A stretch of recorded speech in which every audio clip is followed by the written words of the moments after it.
कालू कौवा और गोरी कौवी जंगल में नए नए रहने आए थे। हम इस जंगल में अभी अभी आए हैं और कोई हमसे बात भी नहीं करने आया। पता नहीं यहाँ के पक्षी कैसे होंगे। तो इतना उदास क्यों हो रहे हो कालू? हम तो अभी अभी आए हैं, धीरे धीरे सभी पक्षियों से जान पहचान हो जाएगी। हाँ, वो तो हो ही जाएगी। वैसे भी हमें अपना घोंसला बनाने के लिए इतना अच्छा आम का पेड़ जो मिल गया है, ये आम खाने तो सभी पक्षी आएंगे ही, तो सबसे दोस्ती भी हो जाएगी। क्या कहा तुमने? ये आम तुम किसी को भी खाने दोगे? ये सोचना भी मत, ये हमारा पेड़ है अब, और मैं अपने पेड़ का फल किसी को खाने नहीं दूंगी। अरे थोड़ी आम अगर हम सभी पक्षियों में बांट देंगे तो थोड़ी कुछ घट जाएगा। वैसे भी इस पेड़ पे कितने सारे आम लगे हुए हैं, हम अकेले इतने सारे आम थोड़ी खत्म कर पाएंगे। सुनो, मेरा दिमाग अब खराब मत करो। जब मैंने एक बार बोल दिया कि ये आम मैं किसी को नहीं दूंगी, मतलब किसी को भी नहीं दूंगी, समझे तुम? कालू गुस्सा आ जाता है और घोंसले से उड़ के थोड़ा आगे बढ़ जाता है। उसे वहीं पे चिड़िया मिलती है। नमस्ते भाई साहब, आप ही हमारे जंगल में आए हैं रहने ना? हाँ, मैं ही रहने आया हूँ। मुझे ही लगा था कि किसी को भी नहीं पता होगा कि हम इस जंगल में नए आए हैं। अरे नहीं नहीं, सबको पता है। जंगल के सभी पक्षी आपसे मिलने आने वाले थे। वैसे आपका नाम क्या होगा? मेरा नाम कालू है, और तुम्हारा? मैं हूँ चिड़िया। आपसे मिलके बहुत अच्छा लगा भाई साहब। वैसे आप अकेले आए हैं क्या? नहीं नहीं, मैं अकेला नहीं हूँ। मेरे साथ मेरी पत्नी गोरी कौवी और बेटा कुक्कू भी आया है। मैं यहीं पास के आम के पेड़ पे रहता हूँ। ये तो बहुत अच्छी बात है। आप तो मेरे पड़ोसी निकले। मैं भी यही नीम के पेड़ पे ही रहती हूँ। तभी वहाँ कबूतर आ जाता है। और चिड़िया, ये कौन है जिससे तुम बात कर रही हो? कबूतर भैया, ये कालू कौवा है। हमारे जंगल में नए नए आए हैं रहने के लिए अपने परिवार के साथ, और ये मेरे घोंसले के बगल वाले आम के पेड़ पे रहते हैं। अच्छा, ये वही लोग हैं। हाँ हाँ, मुझे पता था। और कालू भाई, इसके पहले आप कहाँ रहते थे? हम इसके पहले बगल वाले जंगल में रहते थे, लेकिन जिस पेड़ पे रहते थे वो गर्मी के कारण सूख गया और हमें यहाँ आना पड़ा। कोई बात नहीं कालू भाई, अब से ये जंगल आपका है, और आपको कभी भी हमारी ज़रूरत पड़े तो बताइएगा।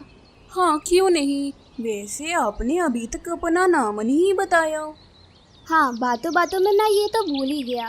वैसे मेरा नाम कबूतर है। तभी गोरी कौवी आवाज देने लगती है। अरे कहाँ चले गई? दिन भर बस घूमना ही है, कोई काम दाम तो है नहीं। ये नहीं कि जाके दाने का इंतजाम कर ले। ठीक है दोस्तों, अब मैं चलता हूँ।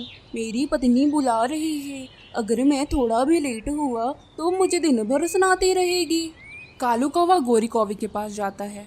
अरे क्या हुआ गोरी कौवी? मैं यहीं बाहर ही तो था। चिड़िया और कबूतर भाई मुझे मिल गए थे, उन्हीं से बात करने लगा था।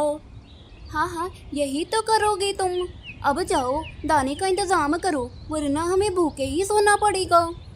तभी उनके घर तोता आता है। नमस्ते भाई साहब, मैं तोता हूँ। मैंने सुना था आप लोग नए नए आए हैं रहने को, तो सोचा एक बार मिल लूँ।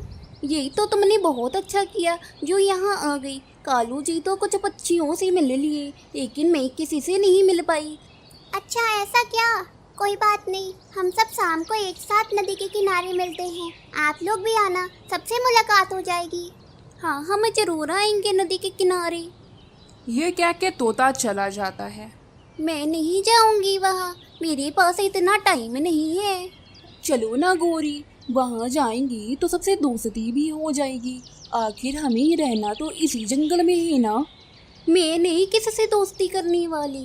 वैसे भी ये सब मेरे लायक नहीं है। तुमको जाना ही तो जाओ। शाम होते ही सभी पक्षी नदी के किनारे जाते हैं। कालू भाई साहब, आप अकेले आए हैं? आपकी पत्नी गोरी कौवी कहाँ है? वो नहीं आई है क्या? नहीं, उसकी तबीयत थोड़ी खराब थी, इसीलिए वो नहीं आ पाई, और कुक्कू भी अकेला हो जाता। कोई बात नहीं भाई साहब, कल लेते आइएगा उनको भी। हाँ बिल्कुल, मैं कल गोरी को भी लेके आऊँगा। सभी पक्षी नदी के किनारे बहुत सारी बातें करते हैं। तभी गोरी कौवी चिल्लाते हुए आती है। बचाओ बचाओ, कोई मेरे कुक्कू को बचाओ। क्या हुआ गोरी कौवी, आप चिल्ला क्यों रही हैं? मैं घर पर अकेली थी, तभी चीला आता है और मेरा सारा दाना खाने लगता है। और जब मैं उसे भगाने गई तो वो मुझे खाने के लिए मेरे पीछे ही पड़ गया। बहुत मुश्किल से मैं यहाँ भाग के आई, लेकिन मेरा बेटा कुक्कू वहीं घोंसले में ही रह गया। कुक्कू वहीं घोंसले में ही रह गया? तुम उसे छोड़ के कैसे आ गई? चील, अगर मेरे बेटे को कुछ किया तो मैं तुम्हें छोड़ूंगा नहीं। डरो मत भाई, हम सब तुम्हारे साथ हैं, तुम्हारे बेटे को कुछ नहीं होने देंगे। कालू कौवा और गोरी कौवी जंगल में नए नए रहने आए थे। मेरा बेटा कुक्कू चील के पास ही बैठा है, कहीं वो उसे खा ना जाए। नहीं नहीं गोरी कौवी, चील छोटे पक्षियों को नहीं खाता है। गोरी कौवी, मैं तो तुम्हें खाने आया था, तुम तो मेरे लिए पूरे दावत का ही इंतजाम कर दी। तुम्हें गलत लग रहा है चील, तुम अब बच के यहाँ से नहीं जा पाओगे। तुम्हारी भलाई इसी में है कि तुम कुकू को छोड़ दो। तुम्हें मैं मूर्ख लगता हूँ? मैं किसी को नहीं छोड़ूंगा। देखो चील, तुमको जिसको खाना है खा लो, बस तुम कुकू को छोड़ दो। अच्छा ऐसा है तो तू पहले ही आ जाए, मैं तुझे ही पहले खा लेता हूँ। ठीक है, लेकिन उससे पहले तुमको कुकू को छोड़ना होगा। चील कुकू को छोड़ देता है और चिड़िया चील के पास जाती है। तभी सारे पक्षी एक साथ चिड़िया के पीछे पीछे चील के पास जाते हैं। ये क्या, तुम सब एक साथ क्यों आ रहे हो? तुझे क्या लगा था चील, हम तुम्हें किसी को खाने देंगे? कभी नहीं। सभी पक्षी चील को चारों ओर से घेर लेते हैं और उसे मार देते हैं और कुकू को बचा लेते हैं। इस कहानी से हमें यही सीख मिलती है दोस्तों कि एकता में ही बल होता है, इसीलिए हमें सबसे मिलजुल के रहना चाहिए। वीडियो अगर आपको अच्छा लगा हो तो वीडियो को लाइक करें, शेयर करें और चैनल को सब्सक्राइब करें।